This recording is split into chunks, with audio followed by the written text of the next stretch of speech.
Tanshe, Kaylin Dishanukshin. Hello, my name is Kaylin. Welcome to Wanuskewin. We are going to be doing the plant tour today.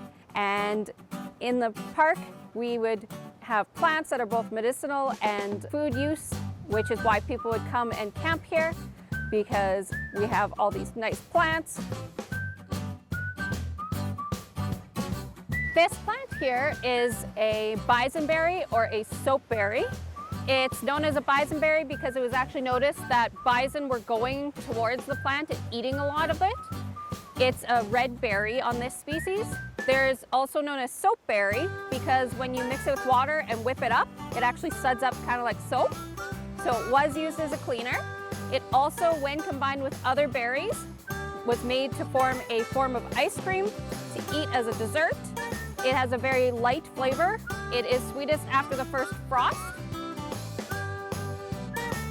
The native plant walk is a guided tour through the trail system that takes you on a walk learning about the plants and how they were used, so medicines, food, as well as giving you a little bit of information on how people use the park as a campground.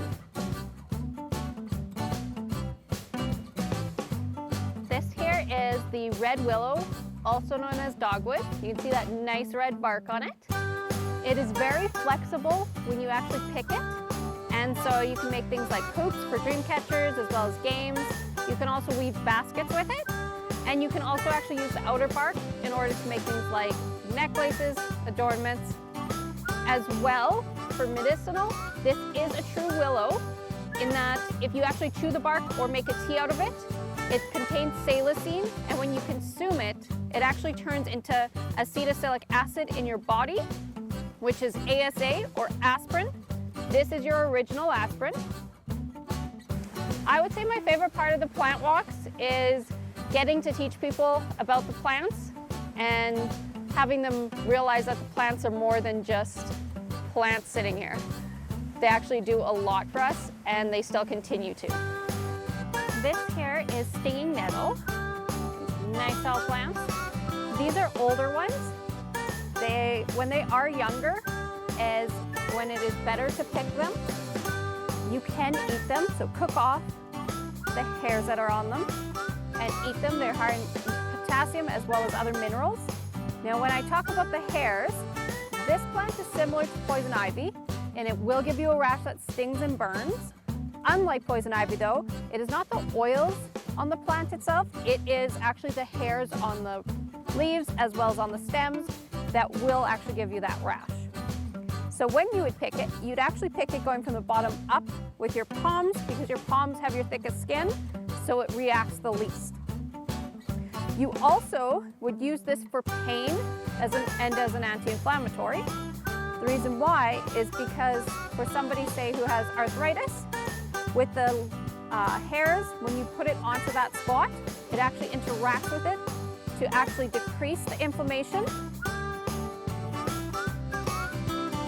What we have here is the wild black licorice root, and it's not the top of the plant itself that you're using, but rather the root, which is very woody. It is quite a lot larger than the plant itself, about 3 times larger, and it was actually used as a form of toothbrush and toothpaste.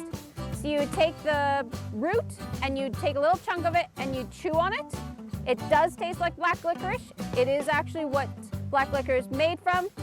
Similar to black licorice though, it will raise your blood pressure, so you don't want to eat too much of it. These here are the Trembling Aspen or white poplar. You can hear that tremble with the wind. When it is going to storm, they actually will flip over, so they have a darker side and a lighter side.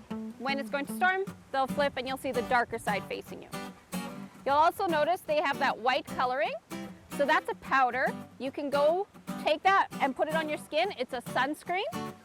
And then you can also use that as well for making a form of yeast. You can take the black sap as well as the knot, make a tea, and that works for arthritis pain. And then when they're actually budding, the little buds, if you keep those, you can make teas out of those to treat respiratory infections as well. So when you were trying to keep things for the fall or the winter season, you would actually harvest throughout the year. So you have different times where you would harvest the plant. So if you need the buds, if you need the leaves, you would harvest at different points during the growing season in order to treat different illnesses. And then you would harvest them, keep them inside for previous times inside your teepee and allow them to dry in there. You dry them out of the sun because the sun will actually remove the values of the medicines in them. And then you would dry them there, keep them throughout the season in your medicine pouch or chest.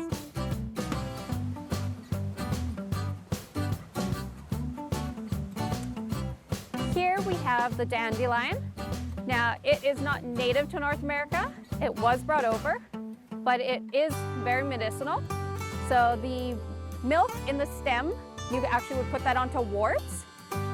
As well, the head of the plant is used to help treat cancer. You make a tea out of it. You can also eat the leaves. They're very high in vitamins. You can also make a tea out of the leaves, and that would treat colds as well as sinus infections.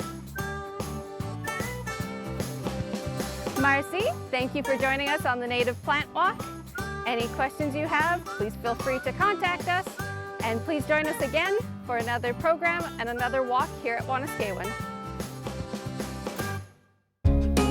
If you have program ideas that you'd like to see on MaxTV Local, email us at max.local@sasktel.com.